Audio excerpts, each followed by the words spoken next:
శుక్లాంబరధరం విష్ణుం శశివర్ణం చతుర్భుజం ప్రసన్నవదనం ధ్యాయేత్ సర్వవిఘ్నోపశాంతయే. గురుర్బ్రహ్మా గురుర్విష్ణుః గురుర్దేవో మహేశ్వరః గురుః సాక్షాత్ పరం బ్రహ్మ తస్మై శ్రీగురవే నమః. వాగర్ధావివ సంపృక్తౌ వాగర్ధప్రతిపత్తయే జగతః పితరౌ వందే పార్వతీ పరమేశ్వరౌ. హరి ఓం. పూజ్య స్వామీజీ వారి పాదార విందములకు నా శిరస్సు తాటించి నమస్కరిస్తూ, ఒక 2 రోజుల క్రితం మా సత్యనారాయణ గారు నా దగ్గరికి వచ్చి, స్వామీజీ వారు ఇక్కడ చాతుర్మాస్యం చేస్తున్నారు, మీరు ఒక్కసారి దర్శనానికి వస్తే బాగుంటుంది అని అన్నారు. స్వామీజీ వారంటే నాకు ఎనలేని భక్తి గౌరవం.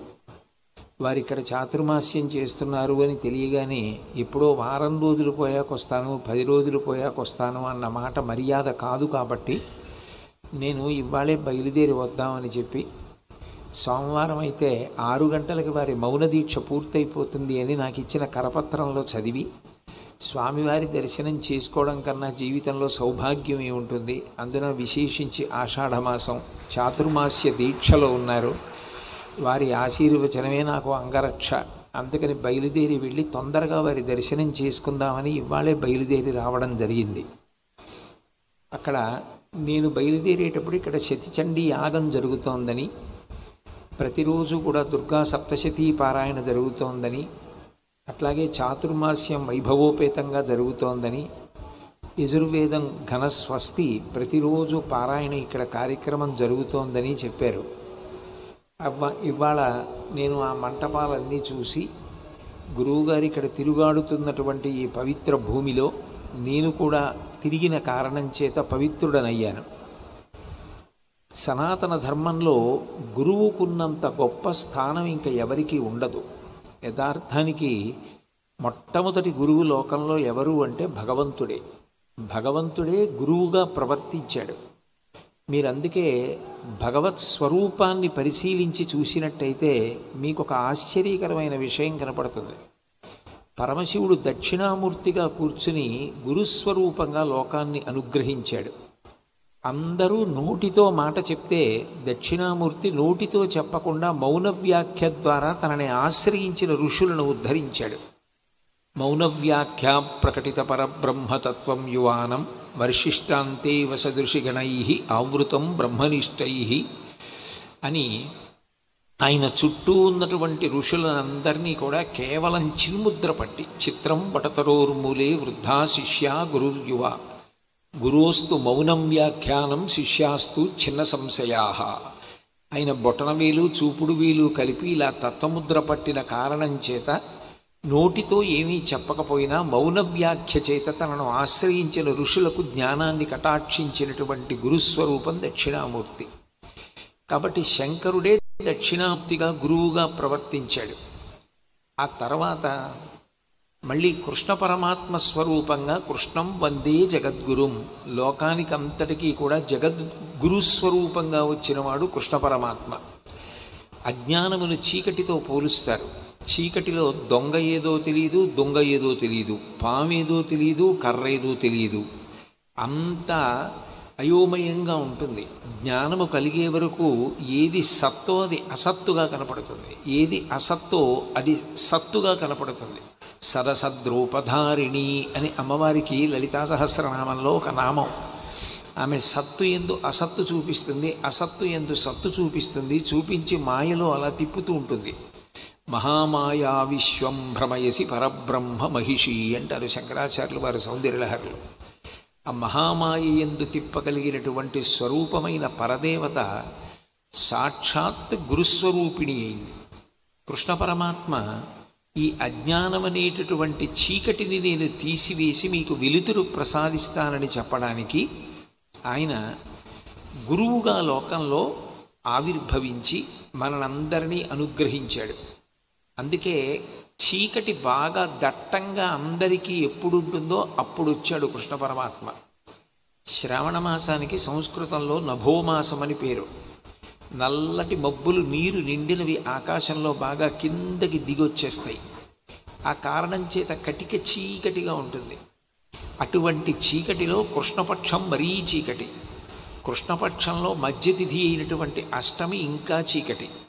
అష్టమి నాటి అర్ధరాత్రి ఇంకా చీకటి. అందులో వర్షపు జల్లు పడుతుంటే ఆ చీకటికి అంతుండదు, అంత కటిక చీకటి. ఒక సంవత్సరం మీద మనుష్యులకు అంత కటిక చీకటి ఉండేటటువంటి రోజు ఏది అంటే శ్రావణమాస కృష్ణపక్ష అష్టమి. కృష్ణపక్ష అష్టమి నాటి అర్ధరాత్రి వేళ. అంత అర్ధరాత్రి వేళ వచ్చినటువంటి అవతారం కృష్ణ పరమాత్మ యొక్క అవతారం. నిజానికి అంత కటిక చీకట్లో రావలసిన అవసరం ఏమిటి అంటే, చీకటి అంటే అజ్ఞానము అని మనవి చేశాను. ఆ అజ్ఞానమును తీసేయాలి. కేవలం మనకే కాదు చీకటి, నిజానికి దేవతలకు కూడా చీకటి. ఎందుకంటే దక్షిణాయనం దేవతలకు రాత్రి. అటువంటి రాత్రి వేళ శ్రావణమాసంలో కృష్ణపక్షంలో అష్టమి నాటి అర్ధరాత్రి అంటే దేవతలకు కూడా కటిక చీకటి. కృష్ణపక్షం కాబట్టి పితృదేవతలకు చీకటి. ఇక అంతకన్నా అందరికీ చీకటి అయినటువంటి రోజు వేరొకటి ఉండదు. అంత చీకట్లో వచ్చినటువంటి అవతారం కృష్ణావతారం. వచ్చిన కృష్ణుడు ఏం చేశాడు అంటే, ధర్మ సంస్థాపనార్థాయ సంభవామి యుగే యుగే. ధర్మ సంస్థాపన కోసమని వచ్చి కురుక్షేత్ర సంగ్రామ భూమి యందు కోట్ల మంది అధర్మాత్మల పీచమణిచి ధర్మ సంస్థాపన చేశాడు. అక్కడతో అవతార పరిసమాప్తి చేయలేదు. యుగాలు మారిపోయినా అందరూ ఏది తెలుసుకుని అనుష్ఠించిన కారణం చేత ఉద్ధరణ పొందుతారో అటువంటి భగవద్గీతని అర్జునుడి శిష్యుడిగా అడ్డుపెట్టి లోకానికి బోధ చేశాడు. శంకరాచార్యుల వారు భజగోవింద శ్లోకాలలో అంటారు, భగవద్గీత కించిదధీత గంగాజలలవ కణికాపీత సకృతపి ఏన మురారి సమర్చ క్రియతే తస్య యమేన నచర్చ అంటారు. భగవద్గీతలో ఒక్క శ్లోకాన్ని బాగా నేర్చుకుని అనుష్ఠించినప్పటికీ దాన్ని జీవితంలో అనుష్ఠాన పర్యంతంలోకి తెచ్చుకుంటే భగవద్గీతలాగా ఉద్ధరించగలిగినటువంటిది వేరొకటి ఉండదు. అంత గొప్పగా చెప్పబడినటువంటి భగవద్గీత యుగాలు మారిపోయిన మనుష్యులందరికీ కూడా ధర్మానుష్ఠానం చెయ్యడానికి, ధరించడానికి కావలసిన మార్గాన్ని నిరూపణం చేస్తుంది. అందుకే గణపతి సచ్చిదానంద స్వామీజీ వారు ఎక్కడో అమెరికా సంయుక్త రాష్ట్రాల్లో డల్లాస్ నగరంలో దాదాపు 600 నుంచి 700 మందిని ఏకకాలంలో ఒకే సభలో 700 శ్లోకాల భగవద్గీతను అంతటినీ కూడా పారాయణ చేయించి భగవద్గీత వైభవాన్ని ప్రపంచమంతటా చాటి చెప్పడానికి ప్రయత్నిస్తున్నారు. అంటే గీతాచార్యుడైనటువంటి కృష్ణ పరమాత్మ ఎంత గొప్ప అనుగ్రహం చేసి ప్రస్థానత్రయంలో ఒకటైనటువంటి భగవద్గీతని మనకు అందించాడో అర్థమవుతుంది. బ్రహ్మసూత్రాలు, వేదములు, భగవద్గీత ఈ మూడింటిని ప్రస్థానత్రయం అంటారు. ఈ ప్రస్థానత్రయంలో ఒకటైన భగవద్గీతని మనకి అందించినటువంటి వాడు కృష్ణ పరమాత్మ.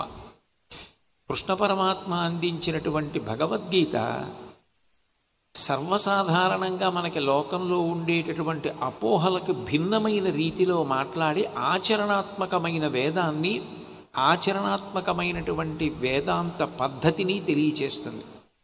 మీకు నేను ఒక ఉదాహరణ చెప్పాలి అంటే, సర్వసాధారణంగా లోకంలో తపస్సు అని ఒక మాట మీరు అన్నారనుకోండి, వెంటనే ఏమంటే ఆయన తపస్సు చేస్తున్నారు అంటే ఏదో ఊరికి దూరంగా ఎక్కడో ఏ అరణ్యంలోకో వెళ్ళి ఓ కుటీరం వేసుకుని ఎవ్వరితోటి సంబంధం పెట్టుకోకుండా తనలో తానే రమిస్తూ ఆయన ఏ జపమో చేసుకుంటూ కళ్ళు మూసుకొని ఉంటాడు అని ఒక నానుడి, ఒక అలవాటైనటువంటి ఆలోచనా క్రమం.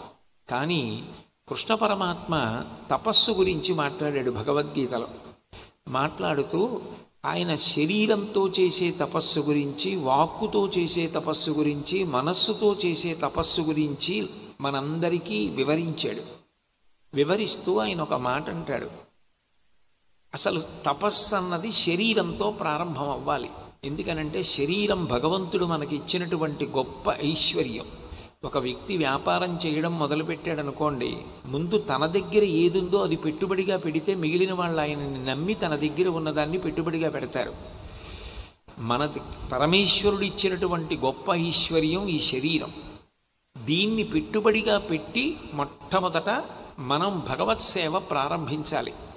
తపస్సు అంటే దేవ, గురు, ద్విజన్మ, ప్రాజ్ఞ పూజనం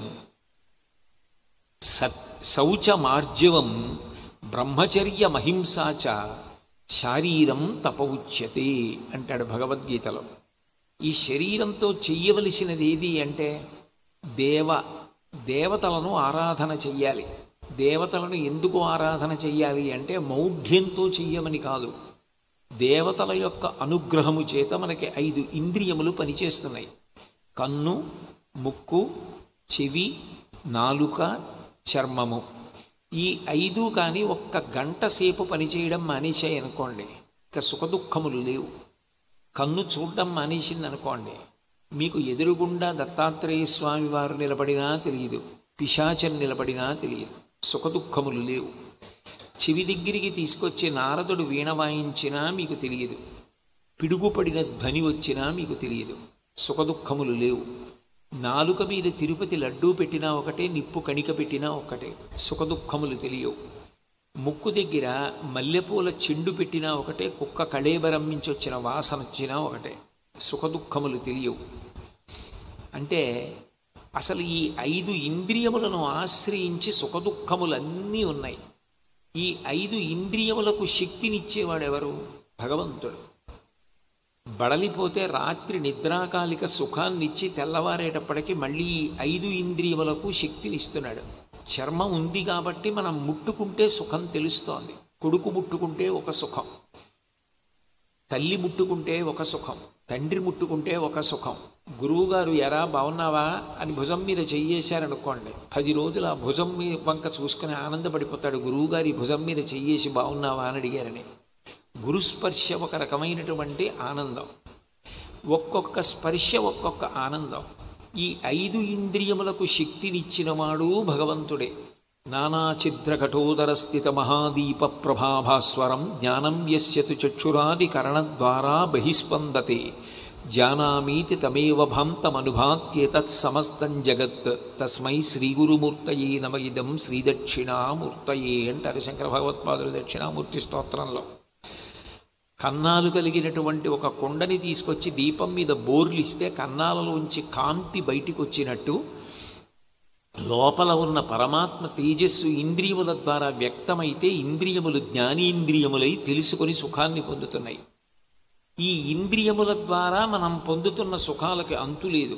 కంటితో ఎన్ని చూసి ఆనందపడుతున్నామో, చెవితో ఒక రోజు మొత్తం మీద ఎన్ని విని ఆనందపడుతున్నామో, ముక్కుతో ఎన్ని వాసనలు చూసి ఆనందపడుతున్నామో, చర్మంతో ఎన్ని ముట్టుకుని ఆనందపడుతున్నామో, నాలుకతో ఎన్ని తిని ఆనందపడుతున్నామో, ఇవన్నీ బడలిపోతే మళ్ళీ రాత్రి నిద్రాకాలిక సుఖాన్ని ఇచ్చాడు తప్ప ఆయన దుఃఖపెట్టలేదు. నిద్రపోయేటట్టుగా అనుగ్రహించి మళ్ళీ ఇంద్రియముల యొక్క బడలిక తీర్చాడు. కాబట్టి ఒక రోజు ప్రారంభం దేనితో అంటే భగవంతుడికి కృతజ్ఞత చెప్పడంతో ప్రారంభం. అసలు ఆ కృతజ్ఞత చేసిన ఉపకారమునకు తిరిగి నమస్కరించి కృతజ్ఞత చెప్పడం అన్నది తెలియని వాడెవరుంటాడో వాడికన్నా భయంకరమైన వ్యక్తి లోకంలో ఇంకొకడు ఉండడు. కృతజ్ఞుడు అంటారు. శ్రీరామాయణం కిష్కింధకాండలో లక్ష్మణస్వామి మాట్లాడుతూ అంటాడు, బ్రహ్మగ్నేచ సురాపేచ చోరే భగ్నవ్రతే తథా నిష్కృతిర్విహితా సిద్ధి కృతజ్ఞునో నాస్తి నిష్కృతి అంటాడు. ఎంత పాపం చేసిన వాడికి నా నిష్కృతి ఉందేమో కానీ చేసిన ఉపకారం మరిచిపోయిన కృతజ్ఞుడికి నిష్కృతి లేదు. అందుకని పొద్దున్న పూజ చేస్తారు. పూజ చేయడం అంటే ఈశ్వరా మీరు మాకు కన్నిచ్చారు, ఈ కన్ను మీరు ఇచ్చారు కాబట్టి ఇన్ని చూడగలిగాను. రాత్రి బడలిపోతే మళ్ళీ ఆ కంటికి ఉన్నటువంటి ఖేదాన్ని తీసేసి కంటిలో పడినటువంటి మాలిన్యాన్నంతటినీ మెత్తగా పుసిగా మార్చి కన్ను చివర కొలుకులోకి వచ్చేటట్టు చేసి రాత్రి రెప్ప పడి ఉండేటట్టుగా చేసి నన్ను నిద్రపుచ్చి ఇంద్రియములకు మళ్ళీ శక్తినిచ్చారు. అటువంటి మీకు నేను కృతజ్ఞతగా దీపం పెడుతున్నాను. కన్ను ఎట్లా నాకు దీపమో అటువంటి కన్ను నాకు ఇచ్చారు కాబట్టి మీకు దీపం పెడుతున్నాను. పూజ కృతజ్ఞతావిష్కారం. భావనామాత్ర సంతుష్టాయి నమః అని అమ్మవారికి పేరు. ఆ భావన ఉంటే ఆవిడ సంతోషిస్తుంది.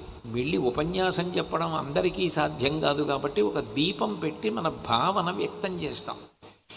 అట్లాగే స్వామి నువ్వు నాకు ఈ చర్మాన్ని ఇచ్చావు, దీనితో ఎన్నో ముట్టుకుని సంతోషిస్తున్నాను, కృతజ్ఞతగా చందనాన్ని అనులేపనం చేస్తారు. స్వామికి గంధం తీసి గంధం రాస్తారు. చర్మం ఇచ్చి చర్మం ద్వారా ఇంతమంది ముట్టుకుంటే సంతోషపడినందుకు కృతజ్ఞతావిష్కారం. స్వామి మీరు నాకు ముక్కు ఇచ్చారు, ఎన్ని వాసనలు చూసి ఆనందపడుతున్నానో దానికి కృతజ్ఞతగా ధూపం వేస్తారు. స్వామి చెవులిచ్చారు, ఎన్ని వింటున్నానో, మనవడు మాట్లాడిన మాటల చేత మురిసిపోవడం దగ్గర మొదలుపెట్టి గురువుగారు చెప్పిన మాటల వరకు ఎన్నో వింటున్నాను. ఈ చెవులిచ్చి కాపాడినందుకు మీకు నేను పువ్వులతోటి పూజ చేస్తాను. మరి పువ్వులకి శబ్దం ఎక్కడదంటే పువ్వులలో ఉన్న మకరందం కోసమే తుమ్మె వస్తాయి కాబట్టి తుమ్మెదల జంకారం పువ్వు మీద వాలే వరకే. అందుకని తుమ్మెదల జంకారములు పువ్వుల కొరకే కాబట్టి పువ్వులకు ఉన్నట్లే. ఈ దండని తెచ్చుకోకపోయినా నాకు వేసిన దండ నాదైపోయినట్టు పువ్వుల కొరకు చేయబడిన జంకారములు పువ్వులవే. కాబట్టి శబ్దము వినడానికి మాకు చెవులిచ్చి అనుగ్రహించారు కాబట్టి మీకు మేము ఇదిగో స్వామి పువ్వుల చేత పూజ చేస్తున్నాం. నాలుక ఇచ్చి ఇన్ని పదార్థాలు తిని రుచి తెలుసుకుని సంతోషించడానికి అవకాశం ఇచ్చారు కాబట్టి మీకు నైవేద్యం పెట్టి కృతజ్ఞత చెప్తున్నాం. పంచసంఖ్యోపచారిణి అని అమ్మవారికి పేరు. నిజానికి చతుషష్ట్యుపచారాఢ్య 64 ఉపచారాలు చేయాలి అమ్మవారికి. అందులో కోట కట్టడం కూడా ఉంది. 64 ఉపచారాలు చెయ్యలేం కాబట్టి కనీసం షోడశోపచారములు చెయ్యాలి. 16 అంకె పూర్ణత్వానికి ప్రతీక. శుక్లపక్షంలో 16వ కళ శ్రీకళ, చిక్కళ, నైసర్గిక కళ. అందులోంచి మిగిలిన కళలన్నీ వస్తాయి. కాబట్టి 16 అంకె పూర్ణత్వానికి గుర్తు. కాబట్టి 16 ఉపచారములు. అవి కూడా చెయ్యలేకపోతే ఈ 5 ఇంద్రియములతో ఇన్ని సుఖాలు పొందుతున్నందుకు కృతజ్ఞత చెప్పడానికి పంచ ఉపచారములు చెయ్యాలి. అవే దీపము, ధూపము, తర్వాత గంధము, పుష్పము, నైవేద్యము. ఈ 5 ఉపచారాలు ఈ 5 ఇంద్రియాలతోటి మనం పొందుతున్న అసంఖ్యాకమైనటువంటి ఉపకారములకు ఈశ్వరుడికి చెప్తున్నటువంటి కృతజ్ఞత. కృతజ్ఞత ఎవరికుందో వాడు పూజింపబడతాడు. పూజ చేసినవాడు ఏమవుతాడు అంటే పూజనీయుడు అవుతాడు. పూజ చేయడం ద్వారా తనని తాను సంస్కరించుకుంటాడు. మనిషికి ఉండవలసిన కృతజ్ఞత లక్షణాన్ని పొందుతాడు. కాబట్టి దేవతల పూజ చెయ్యడమే తపస్సు అన్నాడు కృష్ణ పరమాత్మ. దేవ ద్విజ ఎవరైతే వేదాంగములను అభ్యాసం చేసి జ్ఞానమును పొందారో అటువంటి వారి యొక్క శుశ్రూష చెయ్యడం. దేవ ద్విజ గురువుల యొక్క దర్శనమే గొప్ప సేవ. ఒకరోజు త్రివేణీ సంగమానికి వెళ్ళి స్నానం చేస్తే ఎంత గొప్ప ఫలితం వస్తుందో, అది ఏ పౌర్ణమి లాంటి గొప్ప తిథో అనుకోండి, ఆ రోజున వెళ్ళి త్రివేణీ సంగమ స్నానం చేస్తే ఎటువంటి ఫలితం వస్తుందో గురువుగారి దర్శనం చేసిన వాడికి అదే ఫలితం వస్తుంది. అందున చాతుర్మాస్యం లాంటివి జరుగుతున్నాయి అనుకోండి, అంతకన్నా అదృష్టం ఇంకొకటి ఉండదు. ఎందుకనంటే వారు దీర్ఘకాలం పాటు ఒక ఊరిలో ఉండిపోతారు. అది ఆ ఊరు పొందినటువంటి గొప్ప అదృష్టం. అయా ఇది వర్ష ఋతువు, మీరు సంచారం చెయ్యరు కాబట్టి మా ఊరిలో ఉండిపోండి, మా ఊరిలో ఉండి మీరు చేసుకునేటటువంటి అనుష్ఠానాదులన్నీ పూర్తి చేసుకోండి, మేము భిక్షావందనం చేస్తాం, ప్రతిరోజు మీ దర్శనం చేసుకునే అదృష్టాన్ని మేము పొందుతామని ఒక ఊరు వారు ఆహ్వానం చేస్తే యతిపురుషులు వచ్చి అక్కడ ఉండి చాతుర్మాస్యం చేస్తారు. ఆ కాలంలో వారి అనుష్ఠానం చూడడం, వారి దర్శనం చేయడం ఇవన్నీ కూడా అదృష్ట హేతువులు. గురుదర్శనం, గురువుగారి సేవ అంటే 3 రకాలుగా చెప్పింది శాస్త్రం. స్థాన శుశ్రూష, గురువుగారు ఉన్న ప్రదేశాన్ని తుడవడం. ఇప్పుడు మహాత్ములు గురువులు ఇక్కడ విడిది చేసి ఉన్నారు. ఎవరో కొంతమంది మేము వచ్చి ప్రాంగణాన్ని అంతటినీ కూడా ప్రతిరోజు ఉదయం వేళ తుడిచి వెళ్ళిపోతామండి అని తుడిచారనుకోండి, అంతకన్నా గొప్ప శుశ్రూష ఉండదు. గురువుగారు ఎక్కడ ఉన్నారో ఆ ప్రదేశాన్ని శుభ్రం చేయడం. అట్లాగే దేహ శుశ్రూష, గురువుగారికి శరీర భ్రాంతి ఉండదు. శరీరము నేను కాదు అని గురువుకి తెలుసు. నైనం చిందంతి శస్త్రాణి నైనం దహతి పావక నచైనం క్లేదయంత్యాపో నశోషయతి మారుతః. నేను ఆత్మ, అది నశించదని తెలుసు. కానీ శిష్యుడికి గురువుగారు శరీరంతో ఉండడం అవసరం. ఎంతకాలం గురువుగారు శరీరంతో ఉంటారో అంతకాలం శిష్యుడు గురువుగారి దర్శనం చేసుకుని పునీతుడవుతాడు. ఎంతకాలం గురువు శరీరంలో ఉంటారో అంతకాలం గురువు మాట్లాడితే శిష్యుడు వినగలుగుతాడు. ఈ అదృష్టం పొందాలంటే గురువుగారు దీర్ఘకాలము శరీరమునందు ఉండాలి అంటే గురువుగారి యొక్క శరీరము డస్సిపోకుండా వారు విశ్రాంతిగా ఉండేటట్టు, తద్వారా దీర్ఘాయుష్మంతులయ్యేటట్టు వారికి దేహ శుశ్రూష చేస్తారు. ఆత్మశుశ్రూష మూడవది. వారు ఏ మాటలు చెప్పారో ఆ మాటలు ఒడిసి పట్టుకోవాలి. ఒడిసి పట్టుకోవడం అంటే ఆవు పాలు పితికేటప్పుడు ఆ పాల ధార చుక్క కూడా పక్కకి పడకుండా పాలు పితికే వ్యక్తి బిందెలోకి ఆవు పొదుగులో శిరాన్ని పట్టుకొని లాగి ప్రతి పాల చుక్క బిందెలో పడేటట్టుగా చూసుకున్నట్టు గురువుగారు మాట్లాడుతుంటే చెవులు దొప్పలు చేసుకుని ఒక్క అక్షరం కూడా దొర్లిపోకుండా పొర్లిపోకుండా జాగ్రత్తగా ఒడిసి పట్టుకుని అనుష్ఠాన పర్యంతంలోకి తెచ్చుకుంటారు. దాన్ని ఆత్మశుశ్రూష అంటారు. కాబట్టి దేవ ద్విజ గురు ప్రాజ్ఞ విషయములు బాగా తెలుసున్నటువంటి వారిని పూజించడం, వాళ్ళని మన శరీరంతో వెళ్ళి సేవించడం, శౌచమార్జవం. శౌచం అంటే బాహ్య శౌచం, ఎప్పుడూ స్నానం చేయడం, శరీరాన్ని శుభ్రంగా ఉంచుకోవడం, శుభ్రమైన వస్త్రాలు కట్టుకోవడం, మంచి విషయాలు చదువుతూ ఉండడం, మంచి విషయాలు ఆలోచిస్తూ ఉండడం, ఇది మనసుకి ఉండేటటువంటి శౌచం. బాహ్యాభ్యంతర శౌచాన్ని పొంది ఉండడం, ఇవన్నీ కూడా శరీరంతో చేసే తపస్సు అన్నాడు కృష్ణ పరమాత్మ.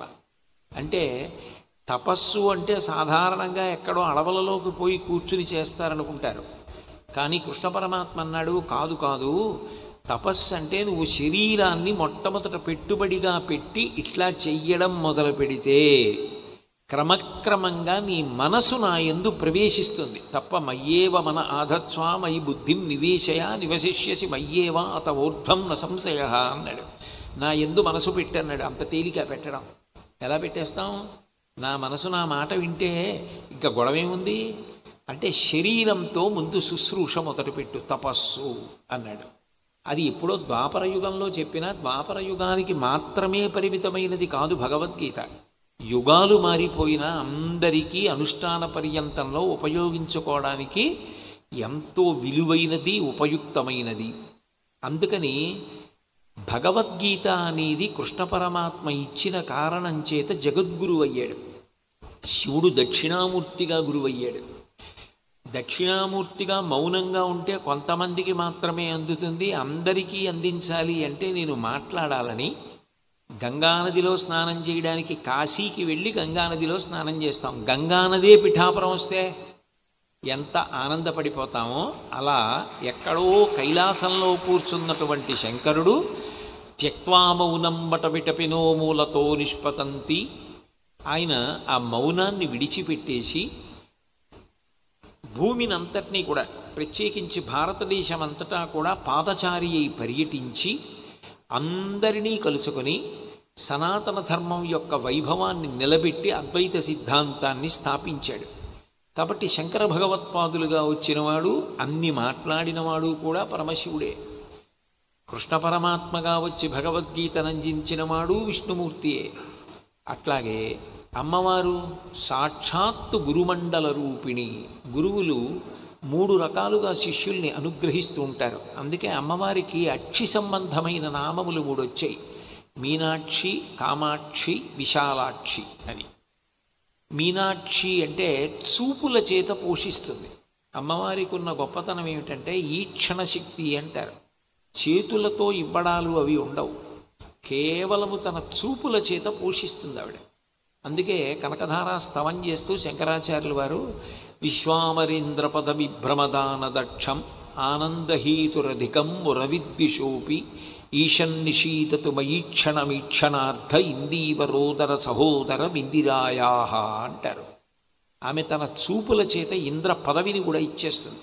అసలు నిజానికి భగవంతుడు ఇన్ని కోట్ల బ్రహ్మాండములను సృష్టి చేయడం, నిలబెట్టడం, పడగొట్టడం, లయం చేయడం ఇవన్నీ కూడా చేతులతో చెయ్యడు, చూపుల చేత చేస్తాడు. బ్రహ్మసూత్రముల యందు కూడా అదే ప్రతిపాదింపబడుతుంది. దాన్నే భాగవతం ప్రారంభం చేసే ముందు పోతన గారు ప్రార్థనా శ్లోకంగా మార్చి, ప్రార్థనాపద్యంగా మార్చి శ్రీకైవల్య పదంబు చేరుటకునై చింతించదన్ లోకరక్షైకారంభకు భక్తపాలన కళా సంరంభకున్ దానవోద్రేక స్తంభకు కేళి లోల విలస దృగ్జాల సంభూత నానా కంజాత భవాండ కుంభకు మహానందాంగన డింబకున్నన్నారు. కేళిలోల విలస దృగ్జాల సంభూత నానా కంజాత భవాండ కుంభకు. కేవలము తన చూపుల చేత ఇన్ని బ్రహ్మాండములను సృష్టించి నిలబెట్టి లయం చేసేవాడు అన్నారు. చూపుల చేత చేసేస్తాడు పరమాత్మ ఏది చేసినా. అందుకని అమ్మవారు మీనాక్షి అంటే కేవలము చూసిన కారణం చేత అనుగ్రహిస్తుంది. అది గురుస్వరూపం. ఒక్కొక్కసారి ఒక్కొక్క గురువు తీక్షణంగా చూస్తారు. చూసిన కారణం చేత అవతల వారికి ఉన్నటువంటి సంశయము పోతుంది. ఒకప్పుడు భగవాన్ రమణులు అరుణాచలంలో కూర్చుని ఉండగా వేదాంతమునందు ఒక అనుమానం వచ్చి పూరీ శంకరాచార్యుల వారు ఆయన దగ్గరికి వచ్చారు. వచ్చి ఆ అనుమానం గురించి మాట్లాడితే కేవలంగా మౌనంగా చూశారంతే రమణ మహర్షి. చూసిన కారణం చేత ఆయనకి ఆ అనుమానం నివృత్తి అయింది. పాల్ బ్రాంటన్ అని ఒక విదేశీయుడు ఆయన దగ్గరికి వచ్చి వేదాంతం తెలుసుకోవాలనుకుంటే కేవలము తన చూపుల చేత వేదాంత పరిజ్ఞానాన్ని అంతటినీ కూడా అనుగ్రహిస్తే తర్వాత ఆయన రాసిన పుస్తకాల వల్ల భగవాన్ రమణులు అరుణాచలం ఆశ్రమం అంత ప్రఖ్యాతి వహించాయి. తన చూపు చేత అనుగ్రహిస్తాడు గురువు, అంత శక్తివంతుడైన. అలా చూపుల చేత అనుగ్రహించేటటువంటి గురువులందరినీ సంకేతిస్తుంది మీనాక్షి.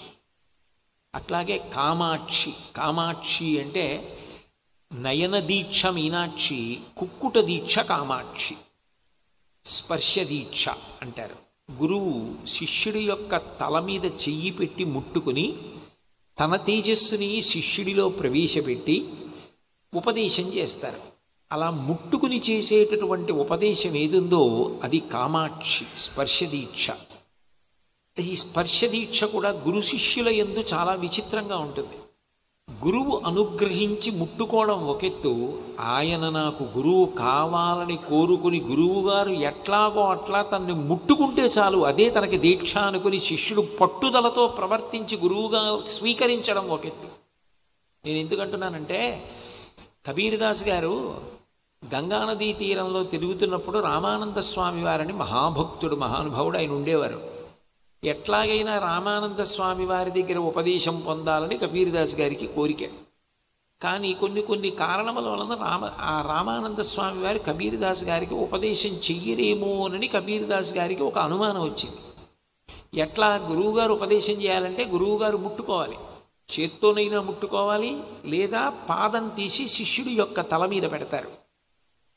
ఎట్లా రామానంద స్వామి వారు తనని ముట్టుకోవడం ఎలా సాధ్యమవుతుంది? అందుకని కబీర్దాస్ గారు ఏం చేశారంటే తెల్లవారుజామున 3:30-4 గంటల సమయంలో ప్రభాతము అంటే సూర్యోదయానికి 88 నిమిషముల ముందున్న కాలం, అప్పటికి స్నానం పూర్తవ్వాలి అరుణోదయానికి ముందు. అందుకని గంగానదికి వెళ్ళేవారు. రామానంద స్వామి వారు గంగానదికి వెళ్ళి చీకట్లో స్నానం చేసి బయటికి వస్తుంటే కబీర్దాస్ గారు అక్కడ అడ్డంగా పడుకున్నారు. అలా వెళ్ళిపోతున్నటువంటి రామానంద స్వామి వారు చూసుకోకుండా కబీర్దాస్ గారి తల మీద కాలుతో తొక్కారు. ఈయన వెంటనే లేచారు. అయ్యో పాపం ఎవరో పడుకున్నారులా ఉంది, నేను కాలుతో తొక్కాను అనుకుని రామరామ అన్నారు ఆయన. మీ పాదం నా తలకి తగిలింది, మీరు రామరామ అన్నారు, నాకు ఇదే ఉపదేశం అన్నారు కబీర్దాస్ గారు. అంటే శిష్యుడు ఆర్తితో గురువుని స్వీకరించడం. అందుకే ఎవరి యందు గురి కలిగినదో వారు గురువు అయ్యారు. గురువు అంటే బరువు, యువతలవాడు లఘువు. లఘువు అంటే తేలిక అని. మా గురువు గారి కన్నా గొప్పవారు లోకంలో ఇంకొకరు లేరు. నేను ఇప్పుడు ఇవాళ ఇక్కడికి వచ్చాను అనుకోండి, వస్తే నేను దర్శనం చేసినటువంటి మహాపురుషులైనటువంటి స్వామీజీ యొక్క దర్శనం చేత 33 కోట్ల మంది దేవతల దర్శనం, పరబ్రహ్మ దర్శనం పూర్తి చేసుకున్నట్లే. ఎందుకనంటే ఇది నేను చెప్తున్న మాట కాదు, కరచరణాదులతో కూడుకున్న పరబ్రహ్మస్వరూపాన్ని చూడడం సాధ్యం కాదు. ఎవ్వడు సృజించు ప్రాణుల ఎవ్వడు రక్షించు త్రుంచు ఎవ్వడనంతుండెవ్వడు విభుడెవ్వడు వాడి విధమున మనుచు వినుచు హేలారతుడై అంటారు భాగవతంలో. సృష్టి స్థితిలయలు చేసేటటువంటి పరమాత్మ కాంతితో వెలిగిపోతూ ఉంటాడు తప్ప సూర్యుడిలాగా ఒక రూపంతో కనపడడం. కానీ ఒక రూపంతో చాలా తేలికగా పరబ్రహ్మాన్ని దర్శనం చెయ్యాలి అంటే గురువు గారి దర్శనమే పరబ్రహ్మ దర్శనం. గురుర్బ్రహ్మ గురుర్విష్ణు గురుర్దేవో మహేశ్వర గురు సాక్షాత్ పరం బ్రహ్మ తస్మై శ్రీ గురవే నమః. అటువంటి గురువు స్పర్శతో ఇచ్చేటటువంటి దీక్ష స్పర్శ దీక్ష. దానికి కామాక్షి ప్రాతినిధ్యం. మూడవది విశాలాక్షి. విశాలాక్షి అమ్మవారు ఏం చేస్తుంది అంటే స్మరణల చేత అనుగ్రహిస్తుంది. ఒక్కొక్కసారి శిష్యుడి గురించి మనసులో స్మరణ చేస్తారు. మీరు మహాత్ముల జీవితాల గురించి చదివితే మీకు అర్థం అవుతుంది. చంద్రశేఖరేంద్ర సరస్వతీ స్వామివారు, చంద్రశేఖర భారతీ స్వామివారు, శంకర భగవత్పాదాచార్య స్వామివారు, వీళ్ళందరూ కూడా శిష్యుణ్ణి కేవలం ఒకసారి స్మరిస్తారు. వాడు బాగుండాలనుకుంటారు. వాడు బాగుండాలని వాళ్ళు మనసులో అనుకున్న కారణం చేత ఎంత ప్రమాదం నుంచి కూడా బయటకు వచ్చేస్తారు. గురువుగారు స్మరించిన కారణం చేత శిష్యుడు వృద్ధిని పొందుతాడు. శంకరాచార్యుల వారు తోటకాచార్యుల వారిని అలా అనుగ్రహించారు. మనసు అందరూ ఆయనని నింద చేస్తుంటే, తక్కువ వాడు అనుకుంటుంటే, కాదు కాదు తోటకలు ఎంత గొప్పవారో చెప్పాలనుకుని మనసులో అనుకున్నారంతే. తోటకాచార్యుల వారు అంత గొప్పవారయ్యారు. ఆయన చేసినటువంటి నమస్కారంతో కూడుకున్న అష్టకమే ఇప్పటికీ శంకరాచార్యుల వారికి నమస్కారం చేయడానికి ప్రధానమైనటువంటి అష్టకం అయింది. విదితాఖిల శాస్త్ర సుధా జలధే అన్నది. కాబట్టి గురువుగారు కేవలం తన దృష్టి చేత అంటే స్మరణ చేత మనసులో తలుచుకుని అనుగ్రహించేస్తారు. దానికి విశాలాక్షి. ఆ స్మరణకి ఆవిడ ఏం చేస్తుంది అంటే కళ్ళిలా తిప్పుతూ ఉంటుంది. తల్లి చూడండి, పిల్లల కోసమని ఎప్పుడూ అలా చూస్తూనే ఉంటుంది. ఆ మాతృత్వానికి ఉన్నటువంటి లక్షణం ఏమిటంటే రక్షకత్వం. ఎప్పుడూ రక్షించుకోవాలి. అమ్మకున్న గొప్పతనం ఏమిటంటే తన శక్తి ఎంత అన్నది పిల్లల్ని రక్షించుకోవడం విషయంలో మరిచిపోవడమే మాతృత్వం. ఒక కోడిపెట్ట ఉందనుకోండి, కోడిపెట్ట నిజానికి ఒక గ్రద్ద వచ్చిందనుకోండి హడిలిపోయి పారిపోతుంది.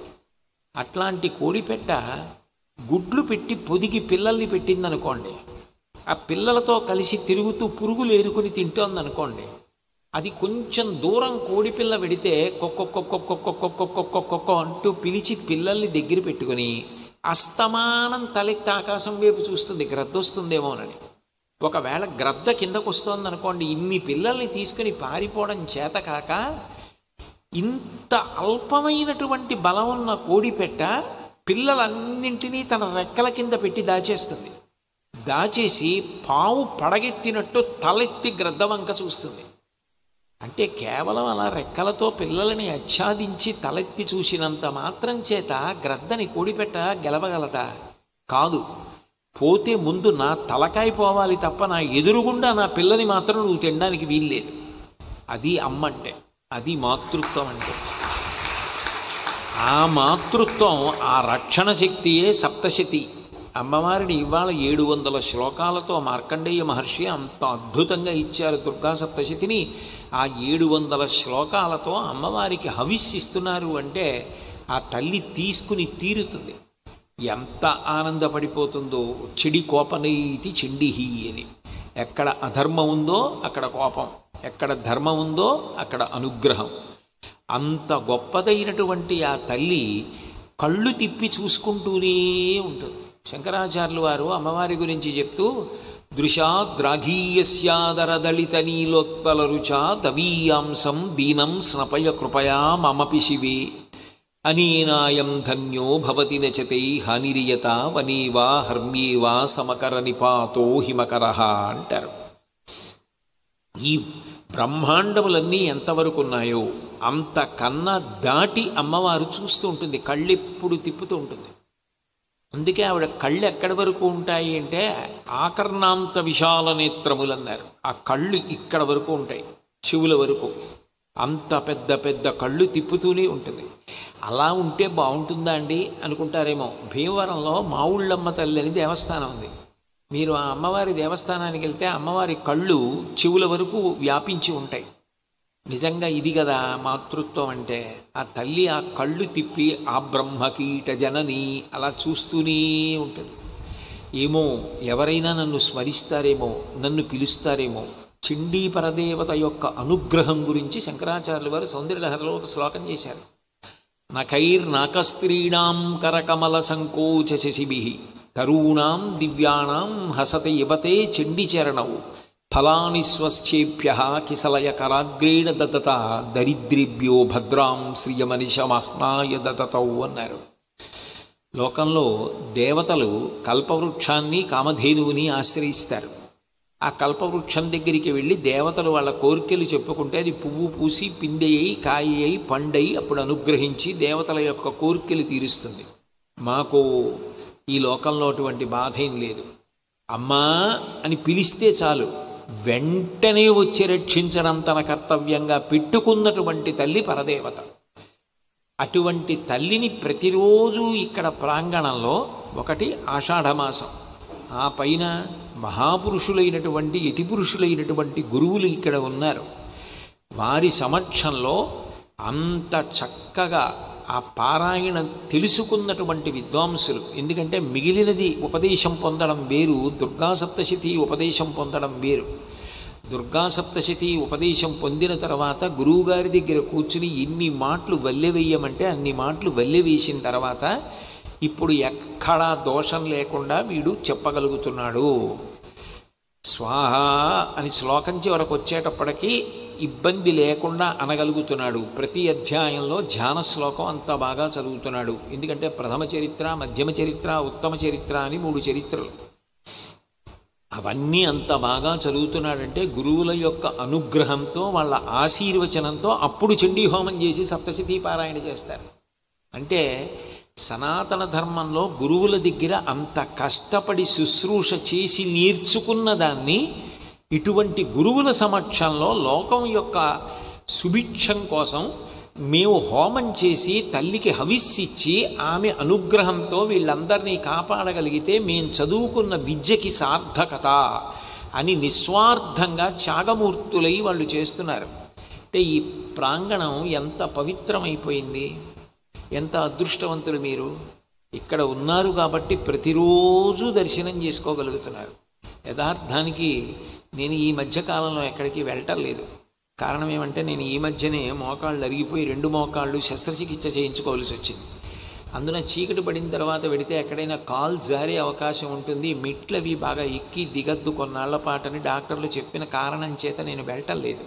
ఒక్క గోశాలకు వెళ్ళి వచ్చేస్తుంటానంతే. ఇంకొక 15-20 రోజులు పోయిన తర్వాత బయటికి వెడదాం అనుకున్నాను.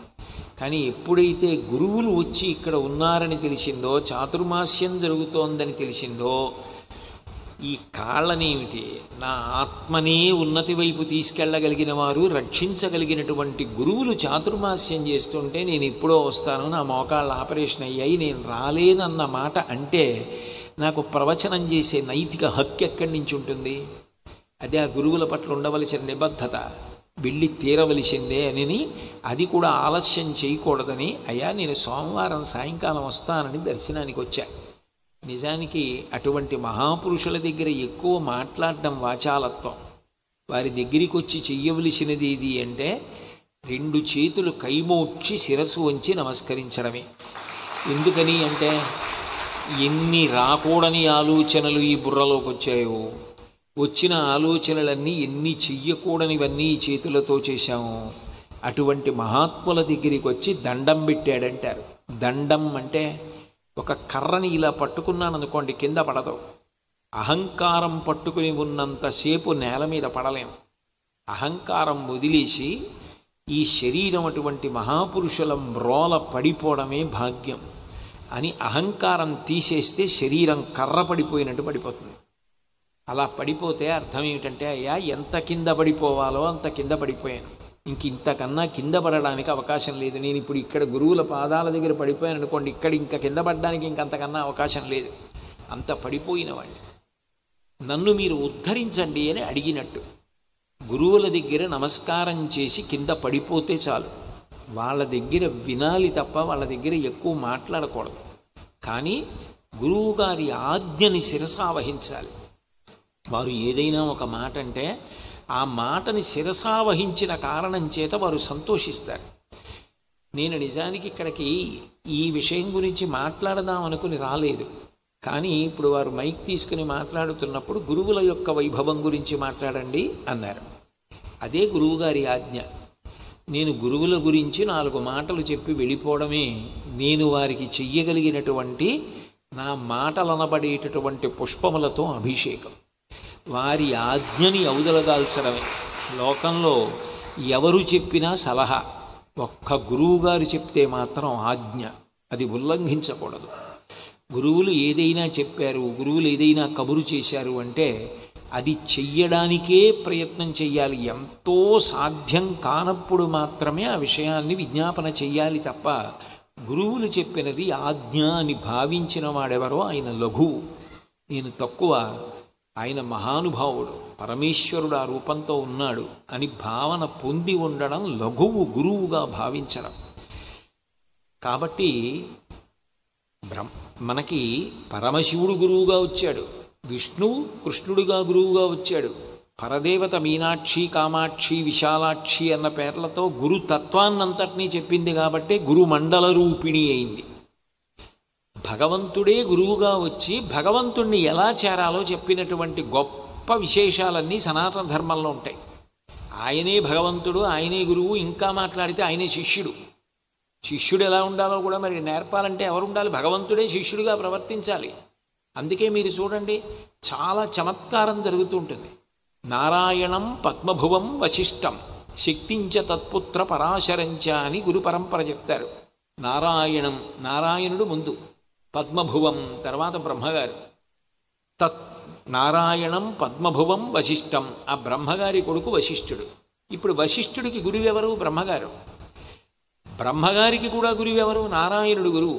అంటే నిజానికి వశిష్ఠుడికి నారాయణుడు ఎవరు? పరమ గురువు, గురువుగారి గురువు. ఆయన బ్రహ్మగారి కొడుకు, బ్రహ్మగారి గురువు. బ్రహ్మగారు నారాయణమూర్తి యొక్క నాభికమలంలోంచి వచ్చాడు కాబట్టి నారాయణుడి యొక్క శిష్యుడు బ్రహ్మగారు. అందుకని బ్రహ్మగారికి గురువుగారు నారాయణమూర్తి. మరి బ్రహ్మగారికి గురువు నారాయణమూర్తి అయితే బ్రహ్మగారి కొడుకు అయినటువంటి వశిష్ఠుడికి నారాయణుడు పరమగురువు. పరమగురువు ఎంత గౌరవనీయుడు! వశిష్ఠుడు రామాయణ కాలంలో పొందిన గొప్ప అదృష్టం ఏమిటంటే తన పరమగురువు తనకి శిష్యుడై వచ్చాడు. ఆ నారాయణుడు రాముడిగా వచ్చాడు. ఆ రాముడిగా వచ్చి ధర్మం కోసమని రామో విగ్రహవాం ధర్మ, గురు శుశ్రూష చేస్తే తప్ప, గురువు ఆజ్ఞని ఔదల దాలిస్తే తప్ప అసలు మనిషికి ఉండవలసినటువంటి పూర్ణత్వం రాదు. Survey వేదవిధ Shura, survey లోకహితే రసా, survey జ్ఞానోపసంపన్నా, survey సముదితా గుణై అంటారు వాల్మీకి మహర్షి. గురువుగారు విద్య నేర్పినప్పుడు నీకు నేర్పిన ఈ విద్య లోకము కొరకు పనికి రావాలని ఎట్లా చెప్పారో వశిష్ఠ మహర్షి అట్లాగే నేర్చుకున్నాడు. ఎందుకు పౌరోహిత్యం చేశాడు ఇక్ష్వాకు వంశానికి వశిష్ఠుడంటే నారాయణమూర్తి పరమగురువు తనకి శిష్యుడవుతున్నాడు. ఇంతకన్నా భాగ్యం ఎక్కడుంది? భగవంతుడు రాముడిగా వస్తే గురువుగారైన వశిష్ఠుడి దగ్గర చేతులు కట్టుకు నిలబడ్డాడు, చెప్పులు విప్పి. స్వామి మీరు ఏం చెప్తే అది ఆజ్ఞ అన్నాడు. విశ్వామిత్రుడి దగ్గరికి వెళ్ళి మాట్లాడుతూ ఇమౌస్మ మునిషార్దూల, ఓ మునిషార్దూల విశ్వామిత్ర మహర్షి, మీరు ఆజ్ఞాపయ యథేష్టం వై శాసనం కరవామకిం, మేము దశరథ మహారాజు గారి కొడుకులమని ముద్దు చేసి మమ్మల్ని రామా నాకు ఇది చేసి పెడతావా అని అనకండి, అది అవమానం. మీరు ఆజ్ఞాపించండి, ఒరే రామా ఇది చెయ్యి అనండి. మీరు నన్ను ఆజ్ఞాపించాలి తప్ప ఇది చేసి పెడతావా అని అనకూడదు. ఆజ్ఞాపయ యథేష్టం వై శాసనం కరవామకిం, మీరు శాసనం చేయండి అన్నాడు. కృష్ణ పరమాత్మ అంతటి వాడు పరిపూర్ణ అవతారం. మిగిలిన అవతారాల తేజస్సంతా కృష్ణావతారంలోకి వెళ్ళిపోతుంది కాబట్టి పరిపూర్ణ అవతారం. వేదోద్ధారణ మంతరాభరణ పృథ్వీధర్మ నిర్మాణ ప్రహ్లాదత్రాణ బలిప్రతారణ నృపాహంకార నిర్వాపణ వైదేహీరమణ ధనంజయ జయ వ్యాపార పారీణ క్షోణీ దివ్యత్కరుణ తమోహరణ తండ్రి వెంకటేశ ప్రభు అని దశావతారముల యొక్క తేజస్సు చివరికి కృష్ణ పరమాత్మలోకి ఎడుతుంది. అటువంటి కృష్ణ పరమాత్మ తన గురువైన సాందీపని మహర్షి గురించి కుచేలోపాఖ్యానంలో భాగవతంలో కుచేలుడితో మాట్లాడుతూ తివిరి అజ్ఞాన తిమిర ప్రదీపమగుచు అవ్యయంబగు బ్రహ్మంబుననుభవించి భరిత సత్వుండు సత్కర్మ నిరతుడఖిల భూసురశ్రేష్ఠుడు అలఘుండు బుధనుతుండు అంటాడు.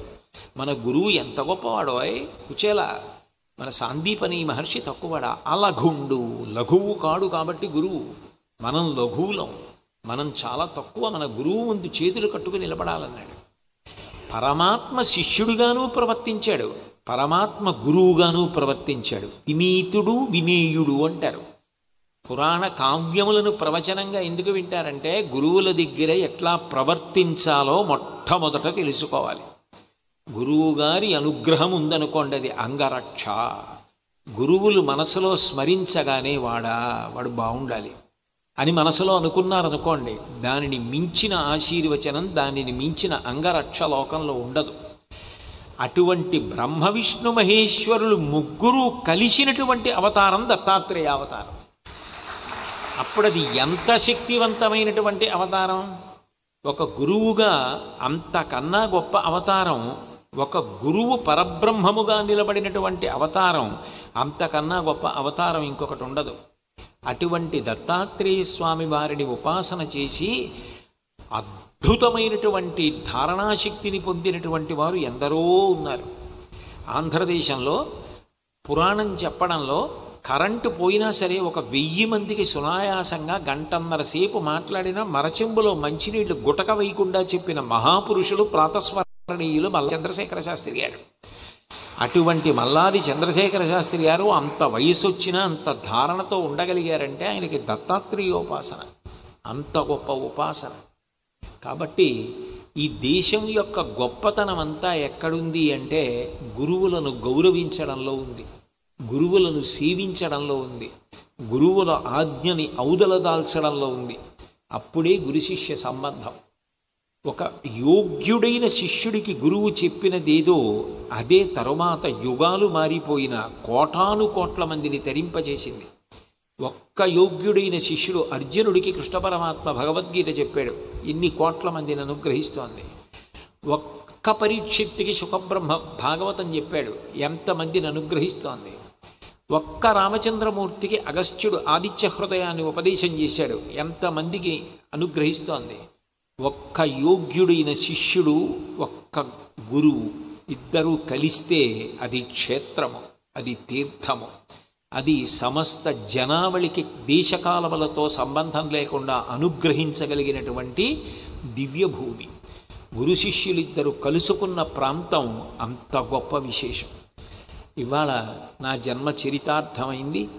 నేను అనుకోకుండా ఇవాళ వారి కోసమని పొలిమేర దాటి ఇక్కడికి వచ్చి గురువుగారి దర్శనం చేసుకున్నాను. వారు నాకు తెలిసని కాదు, నేనేదో మాట్లాడగలనని కాదు, వీడికి ఉన్నటువంటిది వాచాలత్వం. ఏదో మాట్లాడమంటే తెలిసిన వాళ్ళే మాట్లాడతాడు. ఏదో వీడితో ఇలా మాట్లాడిస్తే మంచి విషయాలు కాస్త జ్ఞాపకం చేసుకుంటూ ఉంటాడు, గుర్తుపెట్టుకుంటాడు. అంత పెద్ద గురువుగారు నన్ను మాట్లాడమన్నారని గుర్తుపెట్టుకొని బాగా చదువుకుంటాడు, వృద్ధిలోకి వస్తాడని నాతో మాట్లాడించారు తప్ప వారి ముందు మాట్లాడగలిగినంత సమర్థున్నా, అంత అధికారం, అంత శక్తి కలిగిన వాడినా కాదు. కేవలం అది వారి అనుగ్రహం అంతే. నేను మాట్లాడిన మాటలు ఏమున్నాయో అవన్నీ కూడా నేను పుష్పములుగా మార్చి వారి పాదముల మీద వేసి కృతార్థుడనవుతున్నాను. దేశకాలానువృత్తిశ్చ నయశ్చ నయపండిత అంటాడు సుగ్రీవుడు. దేశకాలములు దాటి ప్రవర్తించకూడదు. ఇంత పవిత్రమైన ప్రాంగణంలో తరువాత ఏ కార్యక్రమాలు ఉన్నాయో నాకు తెలియదు. మాట్లాడమన్నారు కదా అని నేను ఇంతకన్నా ఎక్కువ మాట్లాడడం మర్యాద కాదు. కాబట్టి వారు నన్ను ఇంత అనుగ్రహించి 4 మాటలు మాట్లాడే అనుగ్రహాన్ని ఇచ్చినందుకు వీరొక్కసారి నా శిరస్సు వారి పాదములకు తాటించి నమస్కరించి కృతజ్ఞతలు తెలియచేస్తూ ఎప్పుడూ నా యందు ఇట్లాగే వారి యొక్క అనుగ్రహం ఉండాలి అని కోరుకుంటూ నేను సెలవు తీసుకుంటున్నాను. స్వస్తి.